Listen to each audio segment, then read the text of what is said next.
Hello guys, welcome back to my channel. Today we're going to be taking a look at landing flare. What is it, how is it done, and why is it done? So let's get started. Here we can see a Boeing 747-400 on final approach into Paris-Charles de Gaulle Airport. And this first example is just an introduction to show how a proper flare is made.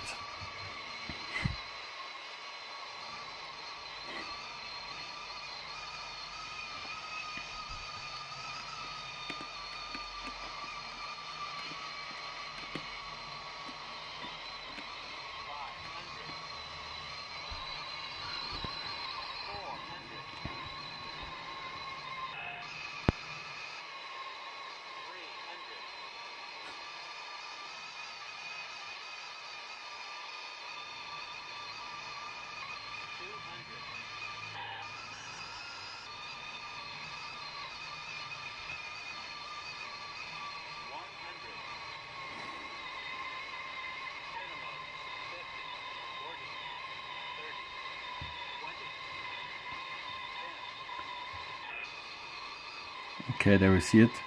It's not the best flare, not a perfect landing, but pretty average. Okay, so you saw I did touch down a bit late, and it has to yes, now I have to brake. The plane is slowing down, but nevertheless it was still a pretty good landing. Okay, in this next example we're going to be taking a look at an early flare. Or you can also call it aggressive flare. That is when the pilot raises the nose too high, which results in the airplane gaining lift instead of slowing its descent. It's just going too far if you pull the nose up too much. So let's have a look.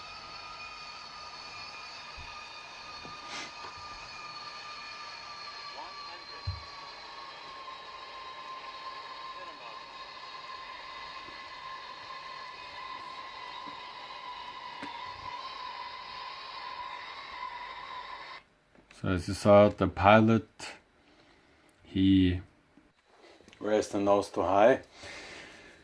The plane was just about 30 feet from the ground, and then it suddenly climbed up to 200 feet suddenly again, because the pilot just raised the nose too high. This is a common mistake with beginners in Flight Simulator, that they just don't know how to respond to the flare. But it just takes practice.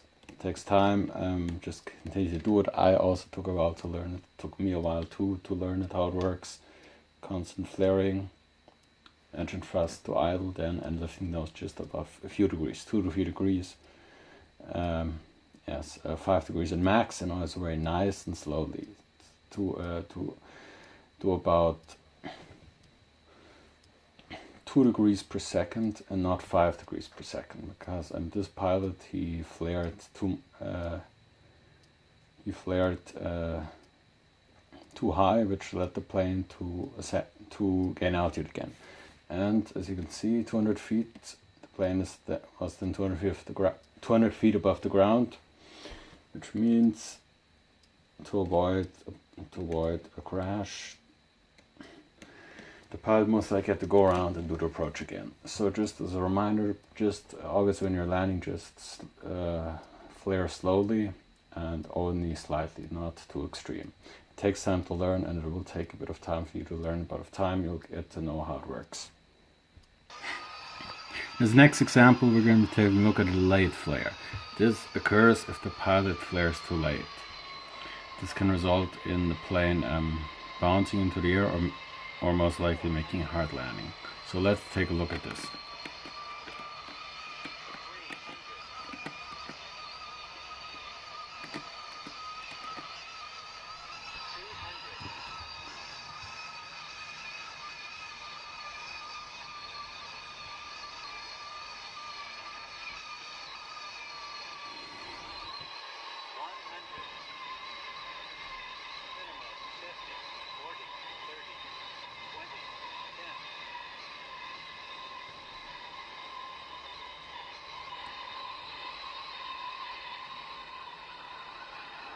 So the pilot, he flared a bit too late, which led the plane to make a hard landing. It was not extreme. This is an airport with long runways. This is of course a shorter runway, but it wasn't really such an extreme example, because the plane did have enough runway left to stop, but just it resulted in a hard touchdown. Not good for the passengers, and also more stress on the airframe. In this next example, we're going to take a look at a often occurrence seen on YouTube videos, which, with that some people believe landing without flaps will make the landing smoother and easier, but that's not true. As you can see on the speed, the speed now is about 260 knots, so almost twice as high as in the previous example. And you can see the plane is too low. It has touched down, but the nose continues to rise, and the pilot tries to level the nose to correct the situation. You can see the plane is trying way too fast because it won't really stay on the ground, and although it does stay on the ground, it sways left and right, and so in real life this would not work. The plane would go off the runway, it would bounce back into the air, or it would overshoot the end of the runway.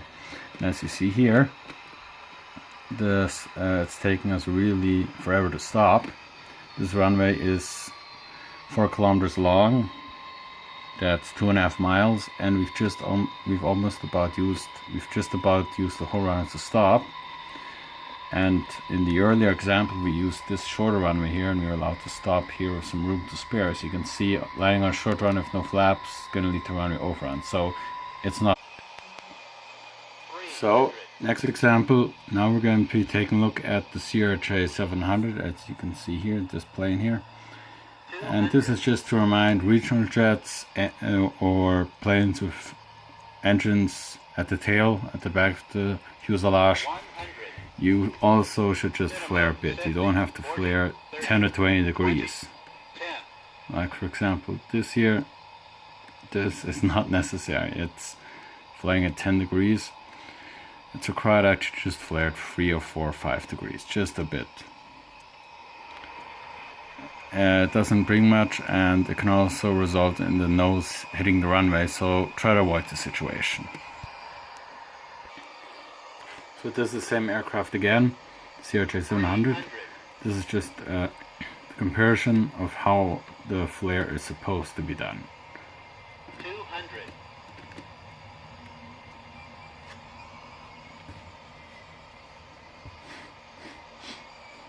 100. Minimums 50, 40, 30, 20, 10.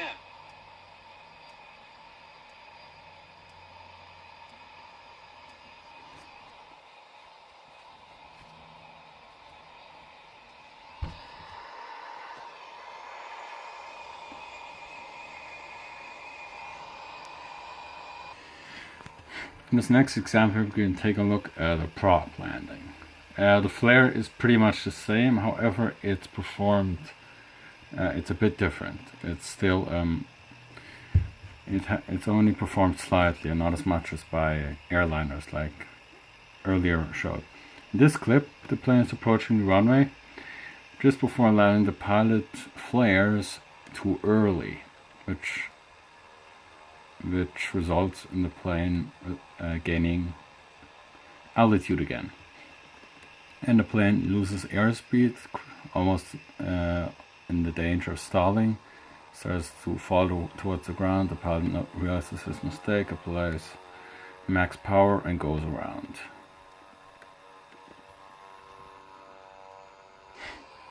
In this example, we're going to take a look at what happens if the pilot pulls back too hard in the controls, too dramatically. Similar to with a jet. If you can see what happens, it's not necessarily, doesn't bring anything at all. Yes. The plane begins to gain altitude again. This time the plane does in fact stall falls towards the ground, the pilot realizes it, applies full power, and with luck he's able to escape a crash and go around. So now I'm just going to show you an example of how a landing is supposed to be made of a prop. Just a few degrees, 1 to 2 degrees, even less than with jets. Just because they travel very slow and the controls are so sensitive. So here's the example of how a flare in a prop is meant to be done.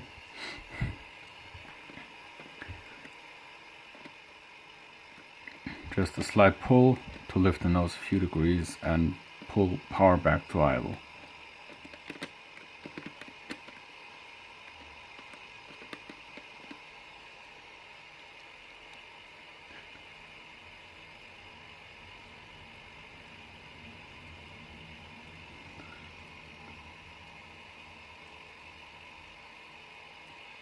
So as you saw, the pilot just had to lift the nose a few degrees into the air, and that was enough to just slow the plane down.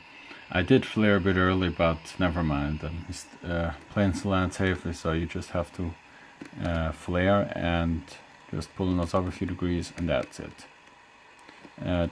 That's how you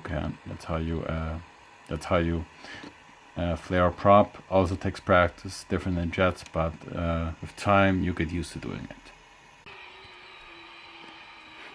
Here's another example what you should not do. It's an absolute no-go.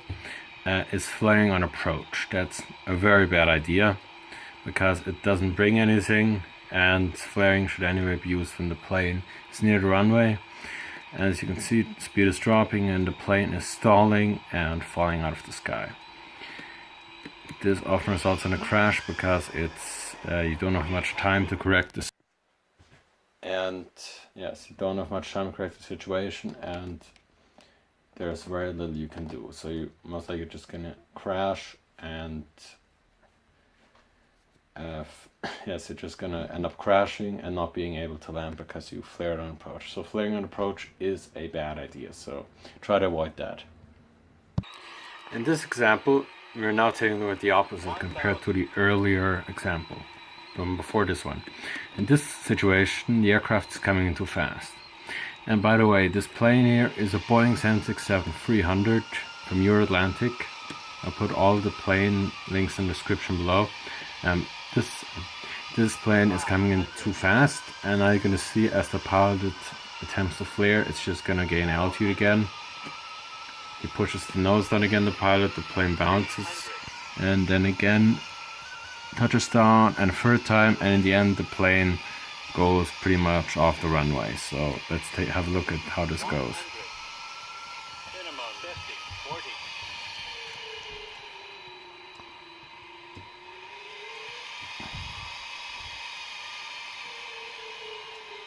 100. Minimum 50, 40, 30, 20, 10.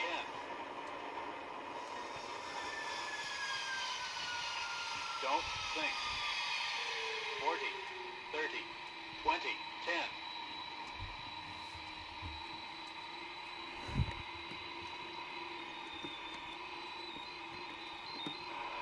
Yes, and this flight simulator is not so realistic, so the plane is stopping a bit faster than usual.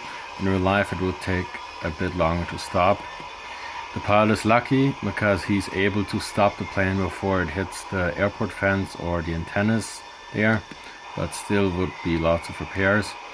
And just because the pilot came in too fast, he pretty much messed up the approach, so try to avoid this too. You can also fly inside the cockpit. I do it because I like it better, but of course then you have to learn how to use your instruments, speed, and the altitude indicator to know, and also your sync rate, how far you are above the runway and when you have to begin your flare. If you're not being able to understand that thing, like in this example here, you probably will end up flaring too early and then having to go around. Mostly that's the case. Then if you flare too early, then you have to go around and give it another shot. 100. Minimum 50, 40, 30. You can see the pilot flare too much. The plane is gaining altitude, so that's the proof the pilot flared too much. So you have to get used to flaring and how it's done. Takes just some time to practice, but you have to just practice in your free time, after work, after school, if you want to improve landings and flights later. You can also try flying however you want. It'll just take some time to learn. And to end this episode, guys, I'd just like to now show you at the very end a very usual and smooth landing performed by the cockpit, showing you just how you should land and how you do it in the best way. It's not the best landing, but it's above average, I'd say. Pretty good, but there is better. Just showing you how you are supposed to land. So let's take a look at it.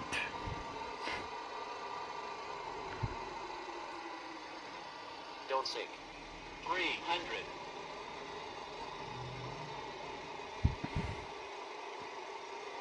200.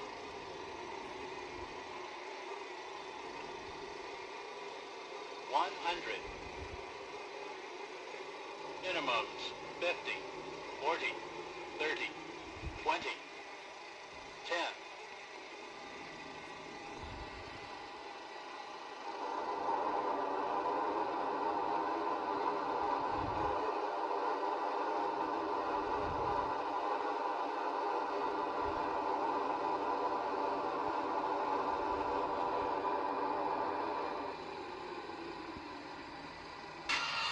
And also from the outside, so you can see how the landing was. Yes, I'm satisfied with it. It was a pretty good landing, not the best, but it was a nice landing. So yes, I hope you enjoy it.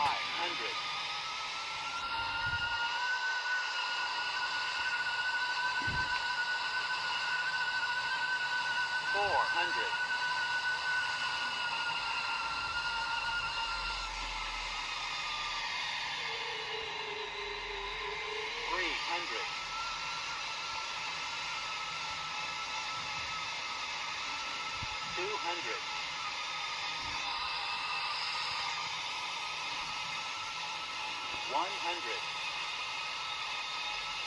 Minimums 50, 40, 30, 20, 10.